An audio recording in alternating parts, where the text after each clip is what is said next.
Bonjour à tous et bienvenue dans la Minute Connect de Gemini Connect, votre partenaire technologique de confiance.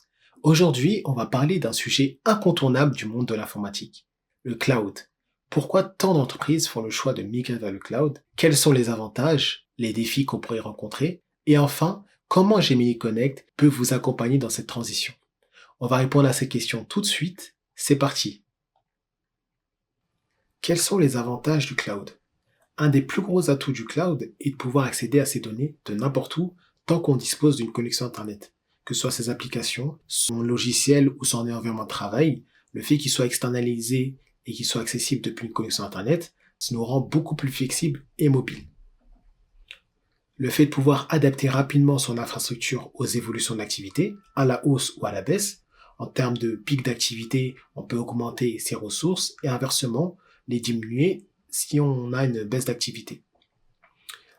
La fin des investissements massifs initiaux, plus d'achat de serveurs, de licences pour chaque besoin, on ne paye que ce qu'on consomme. C'est vraiment aller sur l'application en SaaS ou en IaaS, j'ai besoin d'un serveur pour un besoin spécifique, j'adapte mes ressources pour ce besoin et j'ai pas besoin d'acheter un serveur qui va répondre à tous mes besoins pendant les 5 prochaines années. La scalabilité, c'est ce qu'on a parlé, le fait de pouvoir augmenter et diminuer ses ressources en fonction de nos besoins précis, ajouter plus de machines ou augmenter le nombre de machines. Les deux sont possibles avec le cloud et en un clic très rapidement. La sécurité via une responsabilité partagée. Le cloud provider va sécuriser son infrastructure, va rendre l'infrastructure disponible H24, 7 jours sur 7, et la sécurité physique du site.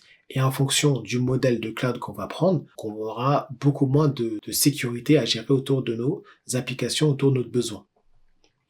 Permet une approche CAPEX, donc ça on oublie souvent, mais le cloud permet de faire, par exemple le cloud Azure permet de faire des réservations sur 3 ans, et si 3 ans sont suffisants pour faire du CAPEX, il y a cette possibilité-là. C'est vraiment en fonction des entreprises. L'accès aux technologies de pointe, quand ce soit dans l'IA, la data, le big data, il y a beaucoup de services, plus de 200 services pour les gros cloud providers, les gros cloud publics, comme AWS, Azure et GCP, beaucoup de services à la demande.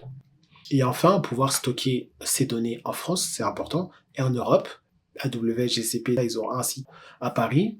Je sais qu'Azure a aussi un site à Marseille, donc il y a possibilité d'avoir 2 sites en France. Et en Europe, il y a plus de sites. La possibilité de garder ces données en Europe. Donc ça, c'est un des points qui bloque beaucoup d'entreprises. Les comptables, les avocats et autres sont assez rigoureux sur cette clause. Mais il faut savoir que c'est possible d'avoir ces données en France avec le cloud. Alors les enjeux et les défis à anticiper. Un des enjeux principaux est d'avoir un plan concret, une stratégie pour pouvoir atteindre ses objectifs. Sans plan concret, sans stratégie, on ne pourra pas atteindre ses objectifs. Avant de migrer vers le cloud, il faut définir qu'est-ce qu'on recherche de par le cloud. Donc un des autres points, c'est les compétences.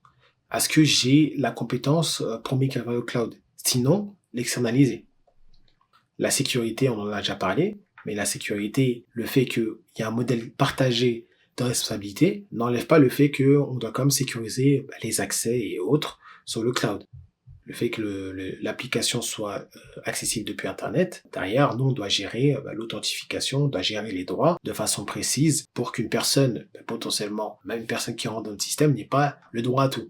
Ça, c'est pour vous dire, ne pas mettre admin partout et à tout le monde. Le coût, il y a une possibilité d'avoir des grosses infrastructures en un clic, donc ça c'est une chose qui doit être maîtrisée. Mais ça rejoint les compétences et ça rejoint la stratégie qui va être mise en place. Pour gérer les coûts, il faut être mature à ce niveau-là. Après le coût, il faut savoir que il faut quand même gérer ce plan de continuité d'activité. Qu'est-ce qui se passe si le site A tombe en panne? Est-ce que toutes mes données vont vers suite B? Est-ce que mon site on-premise, voilà, ce plan de continuité d'activité entre on-premise et cloud ou full cloud est à prendre en compte. Que ce soit de la sauvegarde et autres, faut se poser ces questions-là. Donc c'est pas 100% à la charge du cloud provider, c'est toujours un modèle de responsabilité partagée. Bien sûr, un exemple concret, mon Teams, ma boîte mail, est-ce qu'elles sont sauvegardées? Demain, si je perds des mails, je perds d'autres choses, c'est pas mon cloud provider qui va me les restaurer, sauf si, bien sûr, j'ai mis en place tout ce qu'il faut côté sauvegarde. Et enfin, le changement. Donc ça, c'est un des défis majeurs à anticiper. Le fait de devoir changer de technologie. Ce changement auprès des équipes peut être malvenu s'il n'est pas bien accompagné. bien accompagner ses équipes, bien accompagner ses collaborateurs face à ce changement est un point très important de cette stratégie vers le cloud. Comment Gemini Connect peut vous accompagner dans cette transition? Avec 5 points majeurs. Premièrement, le conseil en amont de migration, qu'un audit de votre parc et vous conseiller en fonction de cet audit. Vers quel cloud je vais me diriger, quelles ressources potentiellement je vais laisser en premise et quelles ressources je vais migrer vers le cloud. Ça, c'est des questions qu'on peut voir ensemble. Découle de cet audit des stratégies et une solution sur mesure pour votre entreprise et nous vous accompagnons dans ce déploiement de cette solution qu'on aura définie ensemble. Et enfin, la sécurité et bien sûr le transfert de compétences. La sécurité, pourquoi? Comme je l'ai dit, le modèle est partagé. L'entreprise a quand même sa part de responsabilité et le transfert de compétences vous accompagne pas dans le cloud et vous donne juste les livrables. Derrière, il y a quand même la réunion qui se fait pour passation de compétences et surtout un support qui est possible après cette migration. Voilà comment Gemini Connect peut vous accompagner dans cette transition vers le cloud. Alors pour le mot de la fin, obrigado!